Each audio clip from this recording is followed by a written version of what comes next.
Hi there. I'm Christine Dunbar from speechmodification.com, and this is my Smart American Accent training. Welcome to our live question and answer class. You can ask your questions at any time. Type your comments in the chat and I'll answer them.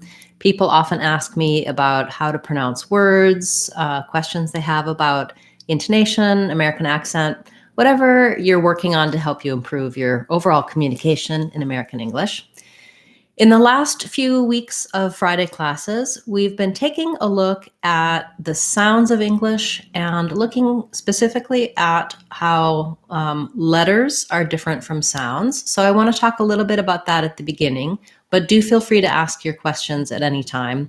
After class, I'll be putting a timestamp in the comments. So if you're watching this as a replay, you can go and look and see which different topics we covered, which words, and I'll put additional resources, other videos, and lessons that you can check out to go more in depth and further get answers for your questions. Yes, so thank you, those of you who have subscribed to the channel and channel members. I really appreciate your support. And thank you everyone who has made requests and suggestions for our Word of the Day series. I've really been enjoying covering your words, so thank you for that. Okay, so let's take a look at the letter E in English. And one thing that we've been starting with these last few weeks is looking at when you see this written letter, think in your mind of what sound you think of. I'm guessing that many of you, when you see this letter, you actually think of the sound because that might be what letter E usually says in your native language. Or you might be thinking of the sound E. This is the IPA symbol for that sound, like in me or 3 or C. And the letter E does say the sound E in English.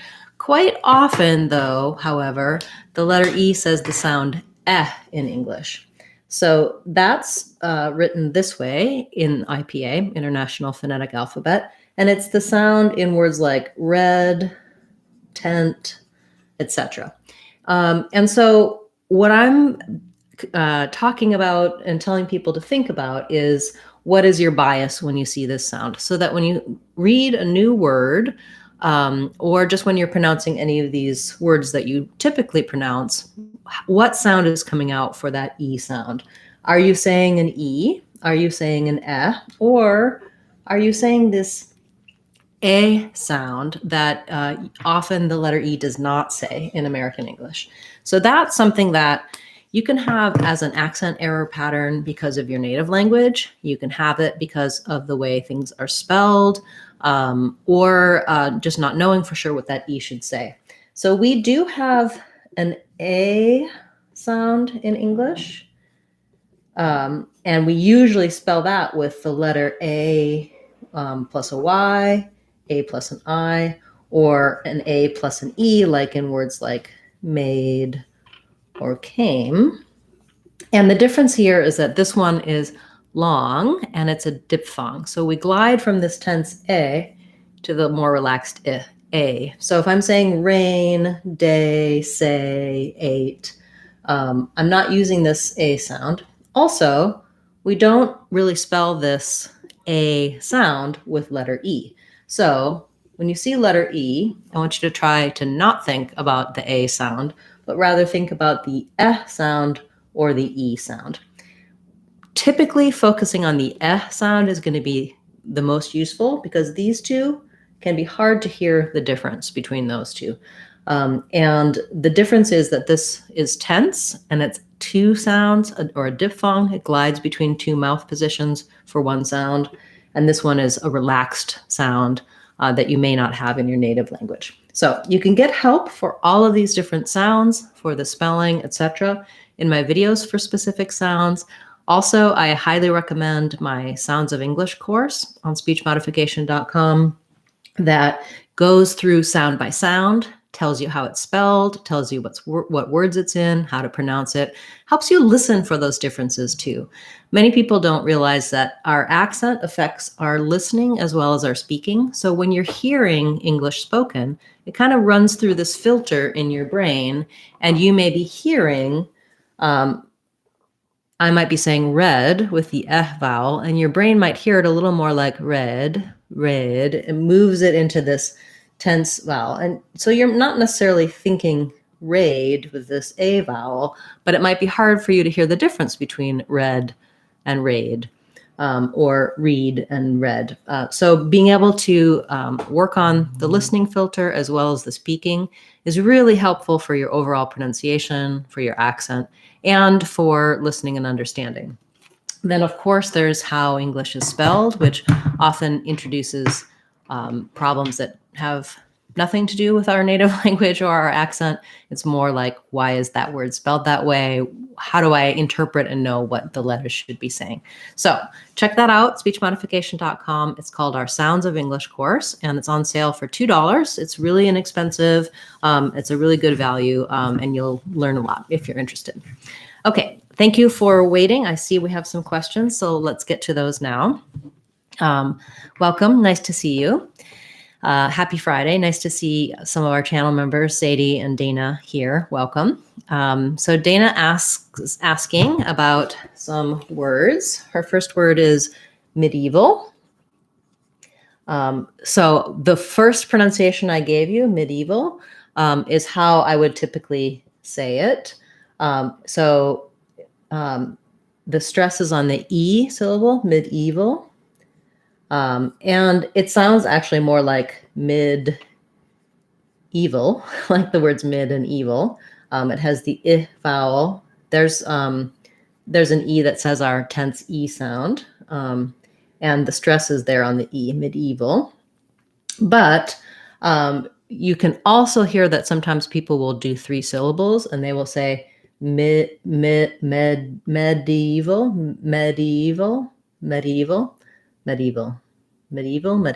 Okay, yeah, so I'm not sure if I say medieval or medieval. I think you can also use an I'm going to use the if I'm doing more of an extra sound for that IE, medieval.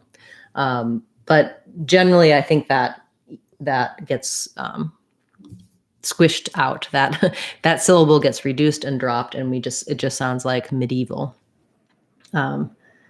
Yes. In the dictionary, you may see some different additional pronunciations for that. I know often Dana's one of our channel members, and so she attends our small group classes on Sundays.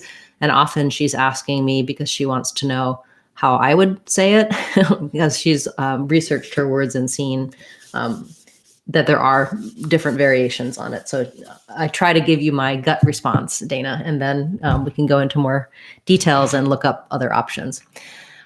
She's also asking about evangelical, another one that has more than one pronunciation, evangelical. So this one, main stress is on the gel syllable. You can either be evangelical or evangelical. So if I have secondary stress, it'll sound like van. So here's an example of that that gets kind of lifted and maybe is more of an even, or even an I vowel. Very short. It's not much vowel for this letter A. Evangel, this letter G says the J sound, so like a J. Evangel. There's my letter E that says the red tent vowel. Jellical. And then we have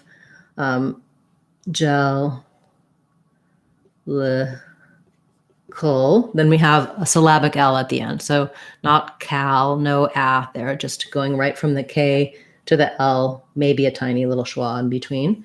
So evangelical or evangelical still has the same stress pattern. So E or E. I think I usually say evangelical. Yeah, that's a good one. Thank you. And then third word from Dana was falcon. Falcon. Foul, it has an A vowel, first syllable stress, falcon. And then again, here's our syllabic N. We don't really say that O, we don't really say falcon or falcon, falcon. So basically no vowel there or a tiny little schwa going from the K to the N, falcon. Falcon, that's definitely a dark L, and I'm not overly pronouncing that L. Falcon. I do mark it by changing that vowel, kind of doing an A with a schwa. And I may close falcon, or I may just falcon, make it that L with mostly the back of the tongue and not even actually closing it and lifting it like I do for a typical dark L. It's kind of an odd word, so I can see why you would have questions about that one. Thank you. Okay, let me know if I didn't quite cover everything also, Dana. We can, I'll go back to it today, or we can cover it in more detail on Sunday. All right, Sadie wants to know about quarterly and costs. Difficult to say the ending S after a T. Okay, yeah, so quarterly, this is definitely one to break it down bit by bit. I do have a video for quarter. If I remember, I'll put a link for that in the comments after class so you can see that one. Also a video for order. Order and quarter have the same combinations of sounds, so those are going to really help you. Also, I would say rewriting this one to know what the sounds are. So the QU sound, those are actually a K and a W sound, qua. And then the AR actually says or in quarter and quarterly. And so again, for my or diphthong, it's not really an O and an or, but a fast combination of moving from the O position to the position, or.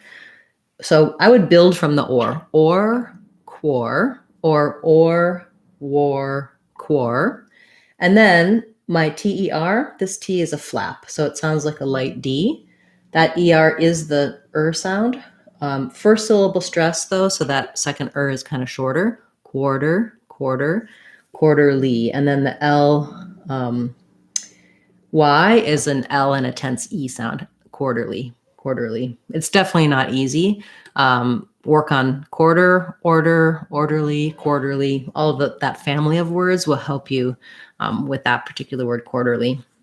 And then for costs, yeah. So the challenge there is we have 3 consonant sounds in a row. And so usually what I would say for this, for a word like costs, is build it up 1 consonant at a time. In case you're wondering, the vowel in costs is an ah vowel. You could rewrite it like AW, ka. So trying costs, and then cost, and then finally costs. I recently was telling somebody else or covering this in another video where I was talking about the STS, and someone left a comment that it sounded like I was beatboxing with the sts. So you can try those sounds just by themselves. And it's really just a sequence of moving from S, stopping the air for the T, and going back to the S. Sts. Another thing that might help you is starting with the T. Make the T sound, t, and then make the TS sound, ts, ts. And you can almost think of the TS sound as like a T that continues, because I can't hold a T, right? T, t. It just is a burst of air and it stops. If I go from the T and I just naturally let my tongue drop, it'll be in the S position. So just keep the air flowing, like t, ts, ts. And then ts. You can tighten up a little bit to make a stronger S. If you're going from the STS, try playing around with just that combination of sounds and then tacking it on to words like costs, tests, firsts, etc. Thanks, Sadie. That's definitely a challenge for a lot of people. So I hope that explanation and breaking it down will help you be able to pronounce that more easily. Great. Okay. Hi, nice to see everyone here. We have the question about the word Odios. So I'm going to look this one up in the dictionary to double check. If I had to guess, I would say Odios with a flap T and 2 O sounds. I think that has to do with hearing, like otolaryngology, for example. That rings a bell back from my I have a master's degree in speech and hearing science, and it's been a while since I did much with the hearing side of that. So let's see. We'll go to, I like the Oxford Learner's Dictionary. I may not find this word in there because it's sometimes the scientific words you have to do a separate search. Nope, it is. Oh, nope, odious has nothing to do with the ear. It is having no useful purpose.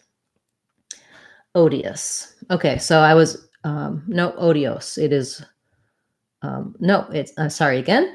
It's otios. Let's listen to the, so part of what I like about this dictionary, British and American English, here's American.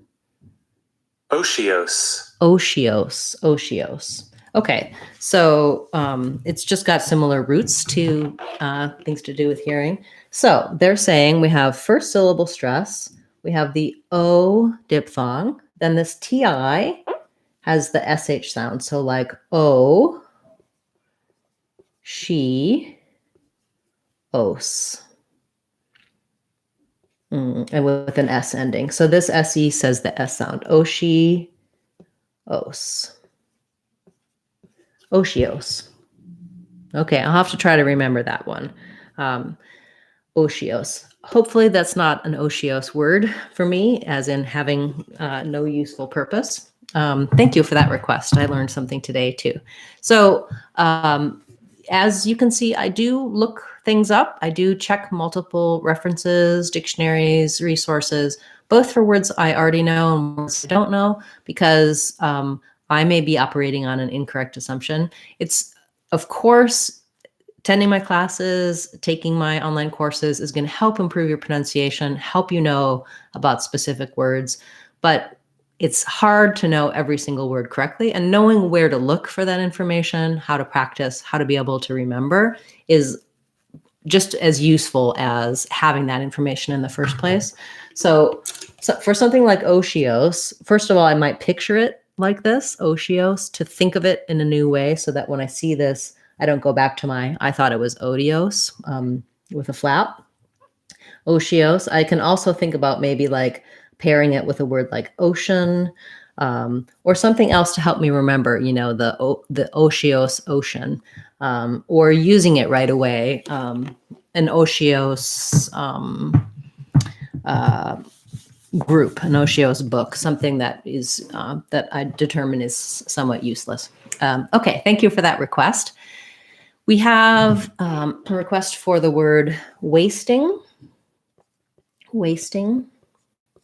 So we have this letter A says the A diphthong, first syllable stress, wasting, and then we do say a T for ST blends, but we don't have a lot of air coming out, so you might think of it a little bit like a flap, like wasting, little light D sound. As long as you don't say wasting, you're naturally not going to have a lot of air coming out for that one. And then the lax I and RNG sound, wasting. Thank you. Good request. We have a question about the word necessary. So necessary. I do believe I have a word of the day video about necessary and necessarily. And if I do, I'll put a link for that in the comments after class. Looking at necessary, this is a good example of spelling and sounds not always lining up. So we have first syllable stress. There's our E that says like red tent. So ness. This letter C says the S sound, nessa. Then this letter E is unstressed and short. So rather than nesses with another vowel, it's more of a schwa. So it sounds kind of like ness, and then these two S's together say sari. This letter AR says the air diphthong. So necessary, or nessa, I would write it maybe with this air, necessary, and then E ending for the Y. I'm going to erase that underline because it should be still fast, even though it's a diphthong, necessary, because our length comes on our stressed syllable in the first syllable. That's a good one. Thank you for that request. Okay, we have another question, a request for the word maths. So I will say that Americans say math rather than maths. So maths is more of a British English, and some other countries use maths when they're talking about the subject of math. Americans say math. So first, and to say maths, you have to say math. So we'll talk about math first. If I'm saying just math, I use the black cat vowel. And then this is a voiceless th, meaning that it's not math, like in teeth or breathe. My voice isn't on, just math. Building from that th, making sure your tongue rests gently between your teeth and you're blowing air over it. Try the sound by itself, and then try ath, closing into that sound, ath, math.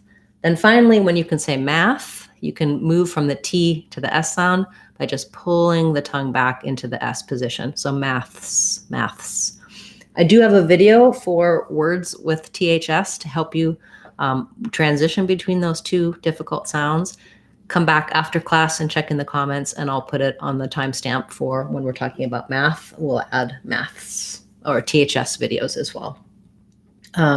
Typical error pattern for this is that people will stop that TH. They'll sound more like mat because they're blocking the air. Their tongue comes back behind the teeth. Or sometimes people will accidentally substitute an F like maths, math, instead of the TH sound. TH, definitely one of the more difficult sounds. You can get a lot of help for that in our Sounds of English course. We go into a lot of detail about building up your TH, being able to say it more easily in words and then in conversation and all the time. Great. I have a question about Happy Easter. I think you're asking about how to pronounce it, not just asking me if I'm having a happy Easter. So Happy Easter. I do think I might have a video for this as well. Happy has our a vowel and an e ending. So it just sounds like happy. And then Easter, this ea typically says the tense e sound. First syllable stress. So e and then stir, stir. It's basically a tight back sound. So it's like the word stir, like stirring a pot, with a long stressed e before it. Happy Easter. And in the phrase Happy Easter, the main stress is going to be on the Easter. The happy is going to be a little shorter, and the is definitely going to be shorter. Happy Easter. Yes, happy Easter to you if you celebrate. Okay, we have a question for the word tortoise. Well, you wrote tortoise, but I think you mean tortoise. I do have a video talking about tortoise as well as turtle. For tortoise, we have the or diphthong. I would build from there, or, then add your T, or tor. This T sounds more like a D. It's a flap T. It's light, tortoise. The OI is confusing because usually that spelling would say something like oi, but in the word tortoise, it's just a schwa sound, so it sounds like And then the SE on this word says the S sound. Often SE will say the Z sound, but not in this word. So first syllable stress, tortoise, tortoise. Great, thank you. Lots of great questions and suggestions today. Thank you so much. We'll take a few more and then we'll wrap up for today. Hopefully I'll be able to get to everyone's question. If not, do leave your question in the comments and I'll give you resources and links to help you with that. You can come back next Friday and attend class, or you can join the channel as a channel member, and any channel members ask me their questions, I answer them within a week. So we have our Sunday members only class as a small group, and you can ask, as a channel member, you can ask questions anytime during the week, and I'll cover them for you on Sundays. You can attend live or watch the replay. Okay, so speaking of which, Sadie, one of our channel members, was asking me which dictionary. So Sadie, it's the Oxford Learners Dictionaries, and the website address is there's a ad, sorry about that, is oxfordlearnersdictionaries.com. And you can also on speechmodification.com, on our home page, you can go into our free practice. So you probably have used this some on speechmodification.com. Go to our free practice, click on online practice free trial, and then here in the search box, just type in dictionary. And then you'll see my lessons about using the online dictionary. And you can see I have a link to the Oxford Learner's Dictionary in that lesson for you, as well as some other dictionaries that I sometimes use. So you can check that out here. This lesson also gives you some more information to help you with that. Thanks for that question. Okay, and so Dana's mentioning that when she checked Merriam-Webster dictionary, Odios is a possible alternative for Odios. Oh, okay. So thank you. So I guess there's more than one. So we were looking at that word Odios, which when I guessed Odios. So maybe that's more typical for the Midwest or where I'm from. Thanks for that update, Dana. All right, Halim, nice to see you. He's asking about the word colloquial. So colloquial. So maybe my colloquial pronunciation of Odios rather than Odios was true. Okay, so colloquial has second syllable stress. So that means that the letter CO at the beginning, rather than saying co with an O vowel, it has a reduced vowel, sounds like a schwa, sounds more like ka. Should be short and light so that your main length and your clear O vowel happens on that second syllable. Low, O is a diphthong, so O, collo. And then here's our QU again, which again is a KW sound, qua. Qui, this letter I says the E sound, and the AL is a schwa with an L, or a dark L, colloquial. That's a good word. Thank you, Halim. And we have a question about the word buoy and buoyant. And no, those two aren't the same, and even though they're spelled the same, so that's a little bit confusing. So buoy is a weird one. It's like buoy, first syllable stress, and buoyant is more like boy, and then a schwa, buoyant. So they both have first syllable stress, but this one is a oo, buoy, and this one is an oi, like boy. So you might remember it by thinking about like a new buoy, and the boy was buoyant. Sometimes having a little bit of a mnemonic like that or something to pair it with helps your brain remember, because when you see those two written words, it's hard to know. It's hard to translate that into these different sounds between buoy and buoyant. That's a great question. Thank you. Okay, let's see. We have a request for the word disrupts and Switzerland. And I actually just covered Switzerland in a word of the day class. I think it's either coming up or I just covered it. So let's take your word disrupts, and then I'll redirect you to the Switzerland video as soon as it's ready, or it may already be up and running. So the word disrupts has second syllable stress. This letter U says the schwa sound, sounds like ruh, like in rough. And disrupts, we don't really say a clear P there, not rupts, because we would have to make extra sound. So I kind of stop that P, disrupt.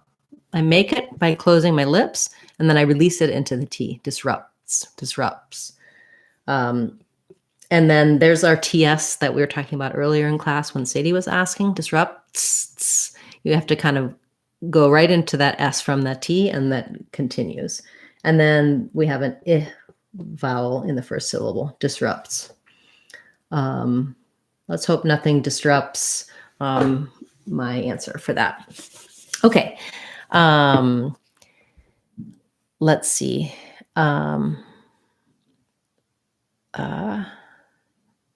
Sadie's saying she's enjoying our